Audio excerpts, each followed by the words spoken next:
Welcome to this episode of the Unconventional Ufologist, the channel that explores historical, mysterious aerial phenomena. I'm Steve and I'm so glad you could join me. These short documentaries are, well, short.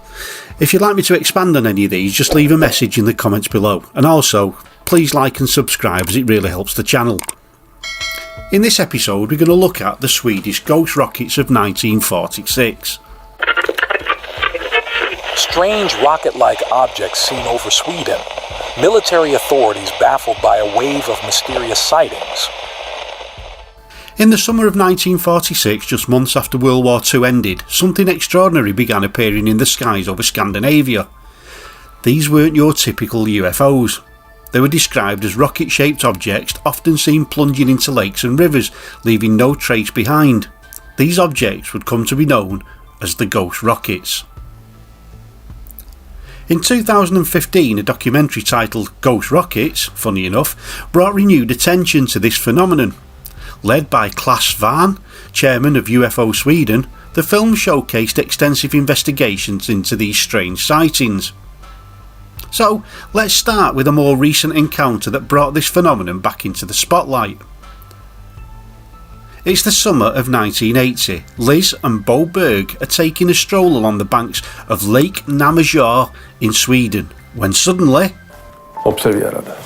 Nu hörde vi det här ljudet ovanför oss, att det, som det låter när ett flygplan kommer åkande utan att gasa, liksom, utan helt... Det här väsande ljud. Vi tänkte på det som en kryssningsmissil som hade kommit fel från Sovjet. Alltså så tänkte vi. Men sen var det ju att den bromsade ju in och vände och sen landade i sjön och sjönk. Och det var ju fullt med fåglar på, så att det liksom flög upp en massa fåglar. Och sen såg man det kraschade ju inte, utan det... Now, this sighting wasn't an isolated incident. In fact, it was just one of thousands reported since the phenomena began in 1946. Between May and December 1946, over 2,000 sightings were reported across Sweden and neighbouring countries. 200 of these were tracked on radar, and the phenomenon peaked on August the 9th and 11th of that year. The term ghost rockets was coined by the media in the 1940s when these sightings first began. On June the 9th, 1946, over Helsinki, Finland, witnesses reported a strange light shooting against the sky, accompanied by the sound of thunder. The next day it appeared again, this time performing a complete turn in mid-air.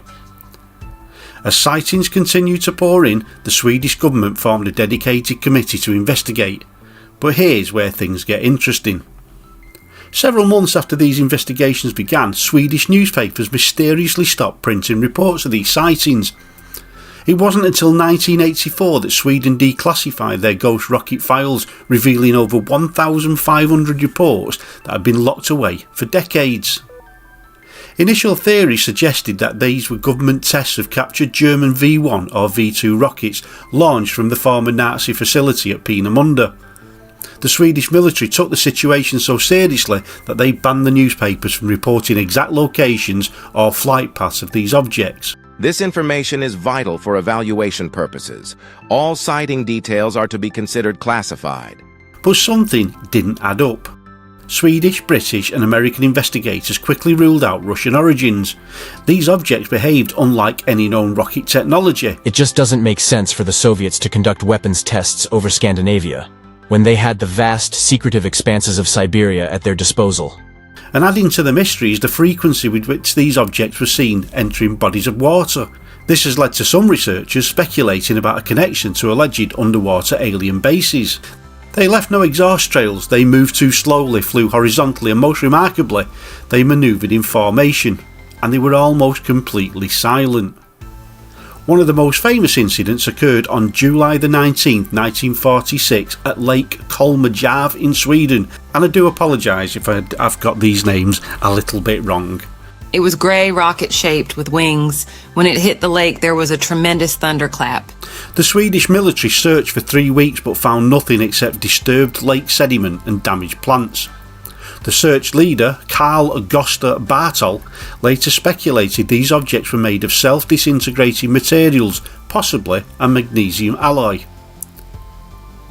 By December 1946, the Swedish Ghost Rocket Committee had recorded nearly 100 impacts and examined 30 pieces of debris, though these were later identified as meteorite fragments.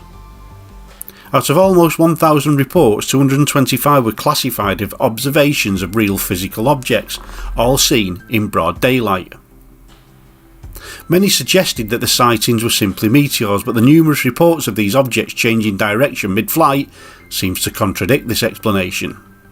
The situation drew international attention. In August 1946, two prominent Americans arrived in Stockholm, General Jimmy Doolittle and RCA President David Sarnoff. Officially, they were on private business. In reality, they were sent by US intelligence to investigate. I am convinced that these ghost bombs are no myth but real missiles. The phenomenon spread beyond Scandinavia. British forces reported similar objects over Greece. They were also seen in Portugal, Belgium and Italy.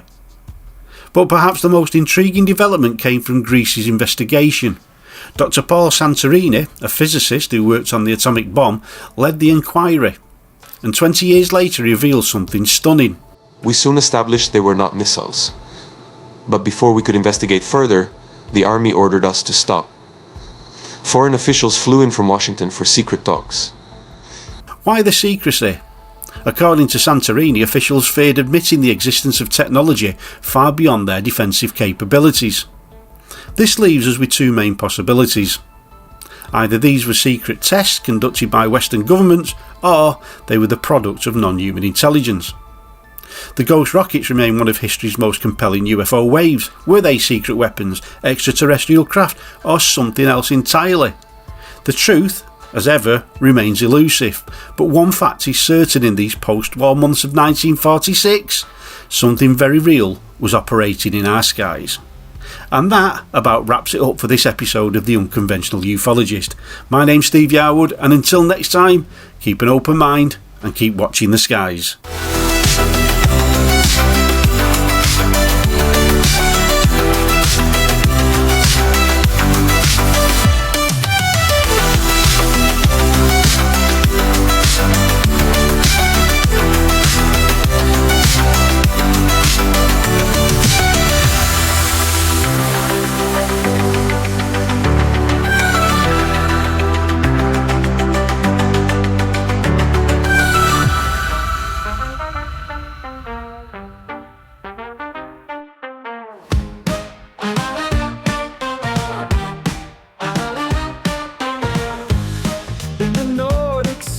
Sky,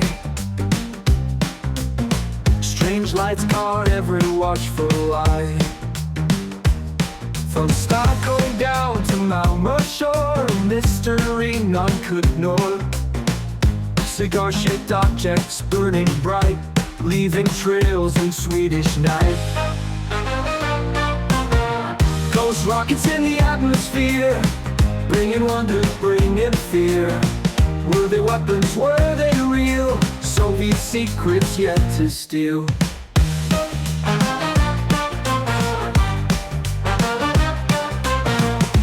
Military men stood guard with care as hundreds crossed through northern air. Papers wrote of rocket raids while scientists stood there amazed. No wreckage found in forest deep, just questions that we couldn't keep.